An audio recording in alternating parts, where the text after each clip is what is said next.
Hello, it's Dr. Jen Kordonsky from Optimal Spine Chiropractic, and we are here on Facebook Live this evening for tonight's class, Managing Arthritis. And arthritis is a big topic. There are many different types of arthritis, and there's a lot of common misconceptions about arthritis. There's also a lot that you can do to help your body cope with arthritis and to really thrive. I think it's important to understand that many times we look at x-rays of people and we find arthritis in areas of their body that did not hurt. So it's important to know that because you can change things about how you are thinking about your body, how you are treating your body, how you are feeding your body, how you are resting your body, how you are moving your body. And even if the arthritis is there, you can feel different. You can function differently. There's a lot of, like I said, common misconceptions with arthritis that, it's a genetic condition. My mother had it, my grandmother had it, and therefore, I'm going to have it and it's going to look like this and it's going to limit me in these ways, and oh well. I invite you to think differently, to open your mind to possibilities of change. That's very important. And many times in the medical model, in the medical way of looking at someone, the idea is symptom management rather than looking for ways to support the body in actually healing. And healing is quite possible in many circumstances. So one of the biggest misconceptions people have about arthritis is that arthritis is due to old age, or that's partially responsible for it, and then it's genetic, right? So let's talk a little bit about the different types of arthritis. You've heard of osteoarthritis, you've heard of rheumatoid arthritis, you've heard of psoriatic arthritis. There's things like gout. There's many types of joint pain. Arthritis is the big catch-all for joint pain and problems in the joints. Important distinction that osteoarthritis is the most common form of arthritis. By all measures, the most common form of arthritis. If you know someone who has arthritis, most likely it is osteoarthritis. Osteoarthritis has nothing to do with your age, and it has nothing to do with your genetics, like we are led to believe.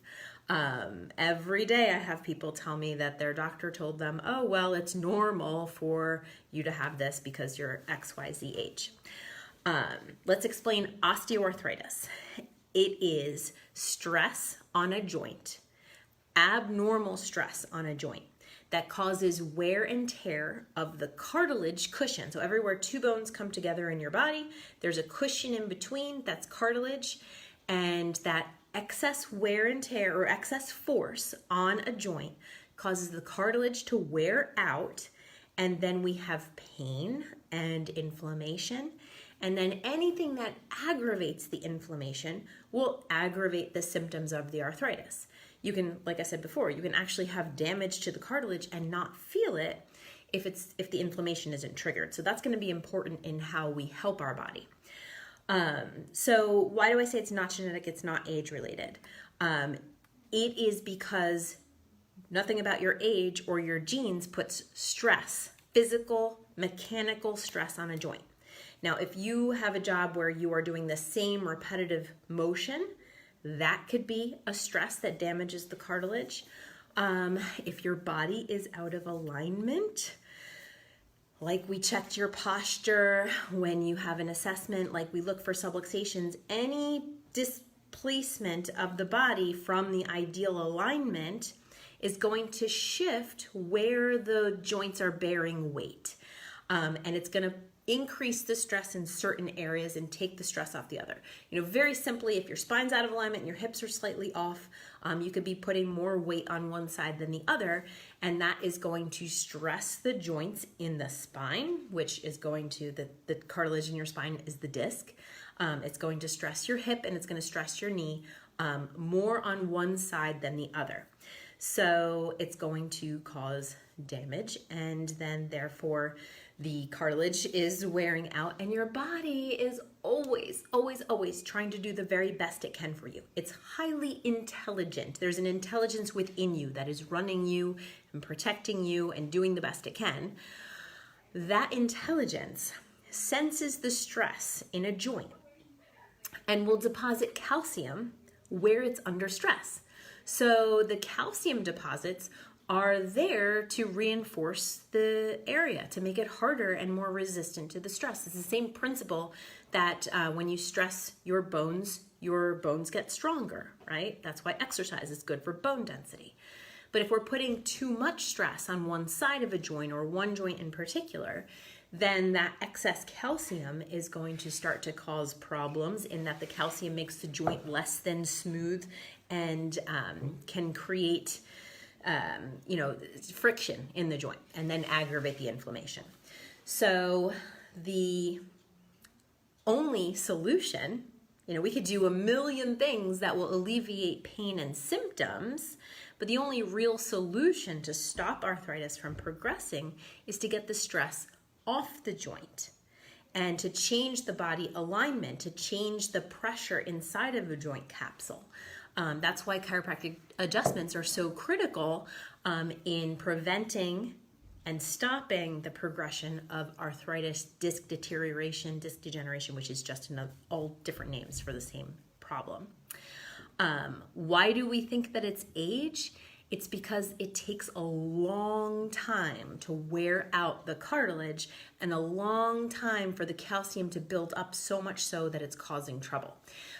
So it's not age, it's just time dependent. So if you've had subluxations since you were a toddler, as many people often do, by the time you're in your 20s, there could be arthritis in a joint. And we don't think of arthritis in our 20s as something that's possible. It's due to age. But really important to remember, not age-related, not genetics. It is literally mechanical stress on the joint. And so using good posture, good alignment, getting adjusted are critical for preventing and then slowing or stopping the progression or the deterioration of arthritis. There's other types of arthritis, right? We touched on things like rheumatoid arthritis, psoriatic arthritis. Those do not come from stress on the joint at all. And those will primarily affect not the spine and the hips and the knees, like the weight-bearing joints. That's more likely to affect the hands, the feet, smaller joints. It affects the body more symmetrically. This is not an asymmetry alignment problem. This is typically more genetic in nature. There's often a genetic component. And there's something usually going on with the immune system, an autoimmune component, where the body is, for some reason or another, attacking its own tissues and causing the inflammation and the damage that leads to the same similar type of pain, swelling, and so on of the joints. So what do we do with that? We have to support the immune system. We have to support the chemistry of the body. Again, chiropractic is crucial in caring for your body if you are suffering from rheumatoid or psoriatic arthritis, because chiropractic has been shown to have a very positive influence on the immune system. So whether we have malfunction, altered function, or low function, or overreactive function of the immune system, so anything from frequent infections to autoimmune conditions to allergies, this is all the immune system being out of balance, out of whack. Chiropractic adjustments don't do like a medication would do. So say the thyroid's not working properly. We can give medication to speed up the thyroid, or we can give medication to slow down the thyroid. What chiropractic does is not tell the body what to do. It allows the body to do what it's designed to do. So if you have subluxations and it's creating interference in the brain-body communication, it's interrupting the balance and the function of the body, and therefore the chiropractic adjustments will take that stress off the nerve, allow the brain and the body to communicate in a better, clearer fashion, and then your body knows what needs to be turned up, turned down. The human immune system is extraordinarily complex. It's beautiful. And the truth of the matter is that modern science is really just starting, really truly just starting to get an understanding of the complexity of immune function.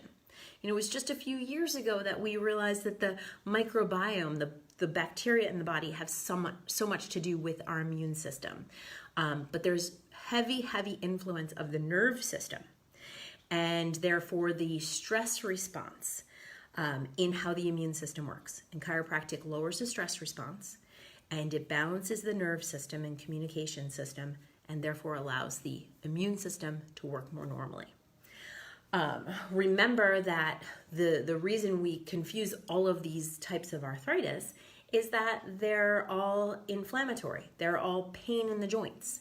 So we can really support the body, besides just getting adjusted, by addressing inflammatory components of our lifestyle and our nutrition. So stress is inflammatory. We teach a couple of different classes on stress that I definitely refer you to. But I really just want to touch on briefly the fact that diet plays a huge role in inflammation. There are lots of foods that are inflammatory. Unfortunately, they are the most common in our culture, in our standard American diet, and especially a person suffering from rheumatoid arthritis, psoriatic arthritis, or those type of conditions. HLA-B27 positive people.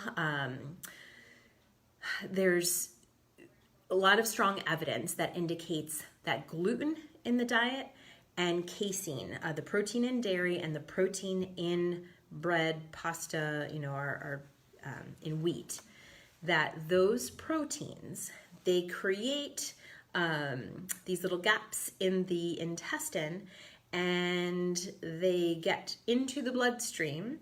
And you don't have to be gluten intolerant or lactose intolerant to have a sensitivity and a proclivity for this to happen in your body. And then those proteins, the gluten and casein, get into the bloodstream, and they trigger the human immune system. So there's a lot of great evidence that taking those out of the diet entirely, at least for a time while the body recalibrates, can be very, very helpful in those type of arthritises. In osteoarthritis, anything that lowers inflammation is going to be helpful. So natural anti-inflammatories, an anti-inflammatory diet, lots of good fats is crucial. If you don't have those omega-3 fats, from fish oil in your diet, that may be something that needs to be supplemented. And turmeric is a natural anti-inflammatory. There's something that I just love. It's called OPC3. It's a product by Nutrimetrics. We carry it here. It is a blend of 3 different powerful antioxidants, and it has a strong anti-inflammatory action on the body. So it's great for just general health. You want lots of antioxidants to fight off the stresses of our life. It's great for your skin. It's great for your joints. It's great for people who have high cholesterol. And it's just a potent anti-inflammatory. So if you have questions about that, please let us know. But another thing to consider in all forms of arthritis is making sure that the body has adequate vitamin D levels.